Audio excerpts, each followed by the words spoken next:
I want to translate this into a sales experience, which is oftentimes we're trying to work with a certain lead, a prospect, and we want to bring it to a close. And I'd love to know, what are some of the tools, if you were put in that scenario, that we could use from your energy work that could directly translate in finding ourselves having more connection and bringing the outcome to something that aligns with the goals we have? Yeah, perfect.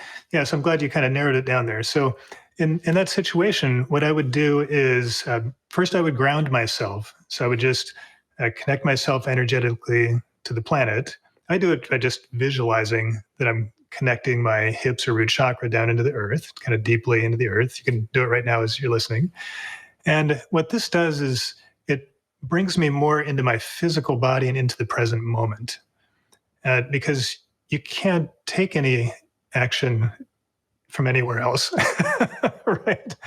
Like, this is all you got right here and now, right? You can't take an action in the future or the past. So being in the present moment is going to really help, right? When there's an opportunity, you'll be able to step into it rather than thinking about what you would do if you did step into it, if it did come to you in the future. You'll notice it's here now, and all I have to do is step in. So that's the first thing, be grounded and really present in the body. And then, because I'm used to doing it, and it sounds ridiculous to many people, I would say hello to the person and talk to them energetically before I talk to them in person. For me, this is real, just because I've had so many experiences where it panned out that what I said was repeated back to me and so on. But if it doesn't feel real to you, it's okay to just pretend you're practicing or it's your imagination. Totally fine. You'll get the same results. It doesn't matter. So what you do is just kind of visualize that person out in front of you. And if you know what they look like, that's fine. If you're just visualizing their name or their energy, that's fine too. And then just say hello to them from up here. So kind of on the top of your head, from your crown, just send a little hello out to that person that you're wanting to make a sale to.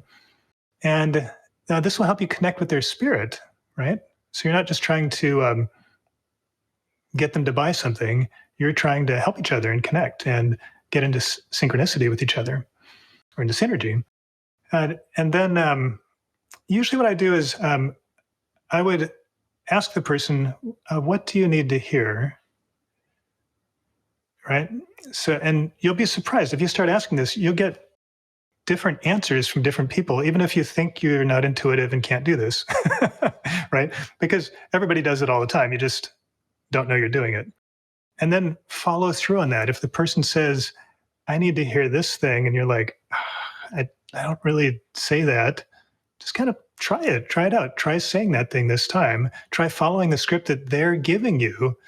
You're asking them, how do I make the sale? And they're telling you step 1, 2, 3, follow that script, right?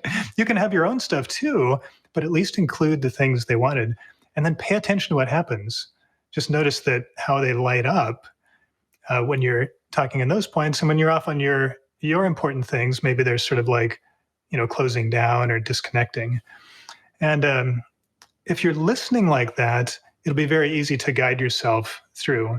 If you're just listening to yourself and your mind and your own script in your head, you're not going to be very effective because you're not connecting.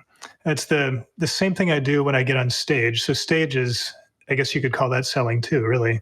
But when I get on stage, even before I'm setting the space for the room, and then I connect energetically with everybody. I send a hello out to everybody in the audience, and I tune into them so I can feel them. And then when I'm talking, I can feel if these people are all falling asleep over here. Okay, I'm being kind of boring. Great. So let me change a little bit. Oh, these people are getting excited. Oh, I'm going to steer in that direction more because this audience wants to hear this. And if you do this on stage, what you'll notice is there's no stage fright or fear anymore because you're not thinking about yourself. You're thinking about the audience. Right? And if you're thinking about the audience, it doesn't matter what people think about your hair and your shirt or whatever. It's just completely unimportant, because you're focused on them, which is why you're there. That's why you're on stage, right? And so the same thing in the sale. If you're making a sale, if you're listening to the person, they'll tell you exactly what they need and if you can help or not. And you don't have to try, right? I shouldn't say try. You don't have to coerce, which is probably what we're all feel kind of bad about. Like, even if I could get good at coercing people, I'm not sure I would feel good about that me, that part of me. So, and sales isn't about coursing; it's about finding synergy, right? But you have to listen. You have to listen to the other person, and then be brave enough to follow what you're getting, because it probably won't be what you thought it would be.